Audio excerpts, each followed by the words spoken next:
जिस तरह से आप लोग सुन रहे हैं, मुझे मालूम नहीं मैं क्या आप तक पहुंचा पाऊंगा, क्या सुना पाऊंगा। दो कारण हैं उसके। पहला तो ये कि इतने कम शामीन के बीच पढ़ने का तजुर्बा बहुत नहीं है, और दूसरा जो सबसे महत्वपूर्ण कारण है, आज मुल्क के जो हालात हैं उसमें सबसे बड़ा योगदान आपकी इसी खामोशी का है।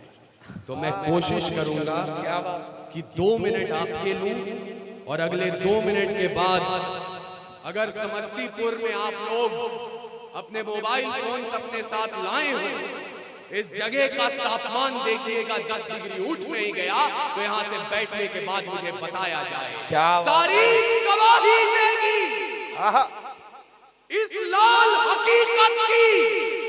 इतना आसान नहीं था जो 200-250 सालों का संघर्ष था, जिसके बाद हमने 28 राज्य, 9 केंद्रीय शासित प्रदेश, 300 जातियां, 3500 उपजातियां और 650 कबीलों का ये मुल्क तैयार किया। इतना आसान नहीं था। तारीख गवाही देगी इस लाल हकीकत की। खाना पे तलवारों की रणगान बनाया है। क्या बात है, क्या बात है भाई, वाह वाह वाह। और जहां से भी माइक का कंट्रोल हुआ, आप इसका इको खत्म कर दीजिए बिल्कुल। तारीख गवाही देगी इस लाल हकीकत की। खाना पे तलवारों की रणगान बनाया है, और खोद कर नाखून से गुलाम धरा को हमने बलिदानों की बुनियाद पे हिंदुस्तान। क्या बात है भाई, वाह वाह वाह वाह वाह, बहुत खूब, बहुत अच्छे, वाह वाह वाह वाह। जितना भी मेरा कविता सुनाने का तजुर्बा है, आज तक मैंने ये तालियों के लिए गिड़गिड़ा कर कविता नहीं सुनाई, आज भी नहीं सुनाऊंगा। लेकिन एक वाकया याद दिलाना चाहता हूँ। मेरे सामने ईमान मजमा बैठा हुआ है, और मैं सुनते आया हूँ अपने बड़ों से कि जब 47 में बंटवारे की आग लगी और आपके भोले भाले पुरखों से कहा गया उस पार चलिए, उस पार हमारा मुल्क, हमारा वतन आवाज दे रहा है, और सरहद पार से आवाजें बुलंद होती थी, पाकिस्तान का मतलब क्या, ला इलाहा इल्लल्लाह। आपके भोले भाले बुजुर्गों ने अपनी गठरियां बनाई, उसे अपने मस्तक पर रखा और उस पार जाने लगे।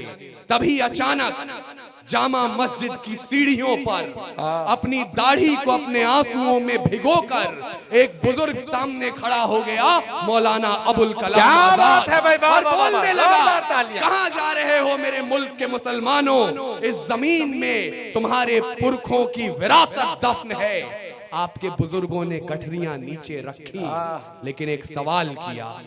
सवाल ये था कि आज मौलाना साहब आप हमें रोक रहे हैं, लेकिन आने वाले कल में अगर हमारी दाढ़ी, हमारी टोपी के नाम पर हमें सताया गया, हमारी नमाज, हमारे इबादत के तौर तरीकों पर हमें सताया गया, तो उस वक्त कौन हमारी हिफाजत के लिए आएगा? क्या बात? मौलाना अबुल कलाम आजाद ने कहा था, हो सकता है मेरे भाइयों कल चंद्रशेखर आजाद ना आए, महात्मा गांधी न हो, भगत सिंह जिंदा न हो, लेकिन इस देश का संविधान तुम्हारे साथ। क्या बात है, वाह वाह वाह वाह वाह, जिंदाबाद।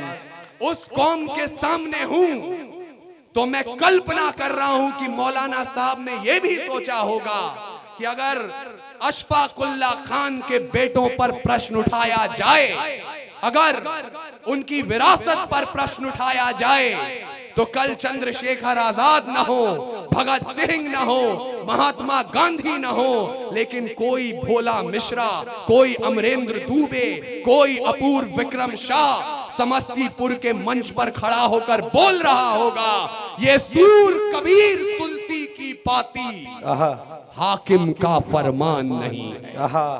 दिल्ली जैसा दिखलाती वैसा तो हिंदुस्तान नहीं है। मोहब्बत के शागिर्द हैं ये, नफरत के उस्ताद नहीं है। अशफाक उल्लाह खान के बेटे जिन्ना की औलाद नहीं है। सलाम। अशफाक उल्लाह खान के बेटे, अशफाक उल्लाह खान के बेटे जिन्ना की औलाद नहीं है। ये उर्दू सुनने वाले लोग अगर हिंदी सुन रहे हैं तो मैं हिंदी कविता की तरफ से उर्दू के मंच को 4 पंक्तियां भेंट क्या करता बात हूं। है। तैयार है जो प्रेम का प्रस्ताव मेरे देश में, वाह तो पग पग पे पौरुष पराग भी तैयार है। और प्रीत का जो गीत दिल के शीत के विपरीत है, तो रुद्र वाले रूप का वो राग भी तैयार है। गंगा के उपासक हम तो सूरज के पुजारी भी, निर्मलता है नीर में, जलता भूभाग भी तैयार है। और देख सके तो देखे दुनिया हिंदुस्तान की आंखों में, पानी भी तैयार है और आग भी तैयार। देख अरे जिंदाबाद, वाह वाह वाह वाह। देख सके तो देखे दुनिया। अच्छा है भाई, अपूर्वा भाई जिंदाबाद। हिंदुस्तान की आंखों में पानी भी तैयार है और आग भी तैयार है। क्या कहने, वाह। अब तक जिनकी हथेलियां खामोश हैं, मैं जानता हूं आप यहां ये सोच कर आए होंगे, हालांकि मुझे अमानुद्दीन भाई ने पहले ही बता दिया था कि बज़्म खास है, लोग कम होंगे, आप उस हिसाब से ही मानसिकता बना कर आइएगा। लेकिन भाई आपके साथ इतने लोग, नौजवानियां जो यहाँ हैं, शायद ये सोच कर आई हो कि मुशायरे में जा रहे हैं तो गजल सुनने को मिलेगी, महबूब की बातें होंगी, बीते हुए दिनों को याद किया जाएगा, प्रेम के तराने पढ़े जाएंगे। वो सोच रहे होंगे कि यहाँ आग की बात क्यों हो रही है।